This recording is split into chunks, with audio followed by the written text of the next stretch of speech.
Let me ask you, after you've had a difficult conversation with someone, do you know the next best steps to take? Well, today we're gonna be talking about what to do after you have a difficult conversation with somebody, because it all depends on the other person's reaction.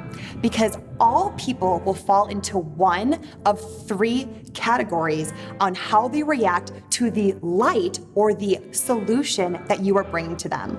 Dr. Henry Cloud is actually the mastermind behind this theory, because he says that all people fall into either they are a wise person, they are a fool, or they're an evil person. And depending on what category they fall in will depend on how you react.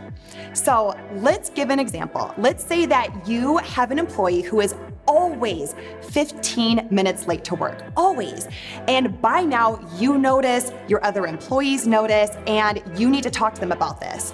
So the light that you're going to bring to your employee is that, hey, I know I've been noticing that you have been running late every day to work, and people are starting to notice. I don't want your reputation to dip, and I also don't want this to affect your work. So we need to talk about you being on time to work from now on. If the colleague or if the employee is a wise person, they are grateful for the light that you bring them. So their reaction will be something like, you know, you're right. I have been late to work. I see how it's affecting my reputation or the work that I'm doing here, and I won't let it happen again.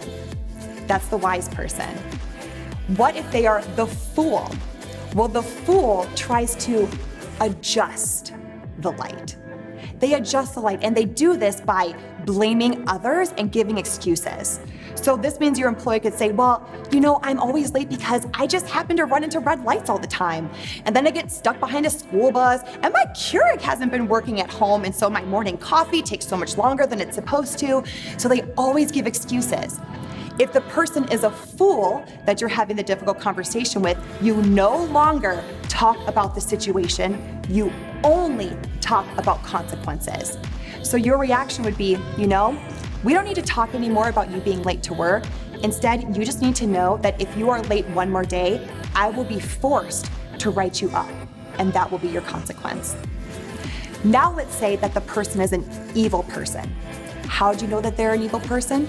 They try to shoot the light, and they try to shoot the messenger, and they attack. Now, when this happens, you have to go into a mode of protection, where you protect yourself legally, financially, physically, in whatever way you need to do, because this person has turned into an evil person. You know, this whole concept of the wise person, the fool, and the evil person was significantly valuable to me about 1.5 years ago, when I had to have a very difficult conversation with my main client who was incredibly late on making payments. And at first when I talked to him, he was the fool. He made all these excuses, he blamed others. So I knew after learning this, okay, I no longer need to talk about the situation about you being late in your payments. I'm only talking about consequences. And the consequences will be A, B, or C if you don't pay me in the next 30 days. Well, the next time I talked to him, guess what happened? He turned into the evil person. And he started attacking me, and he started attacking multiple of my colleagues as well too. So I went into a mode of protection. I had to hire a lawyer, I hired a collections agency, and I knew I had to protect myself because he had turned evil. So this has been incredibly valuable to me, and I hope it's valuable to you as well.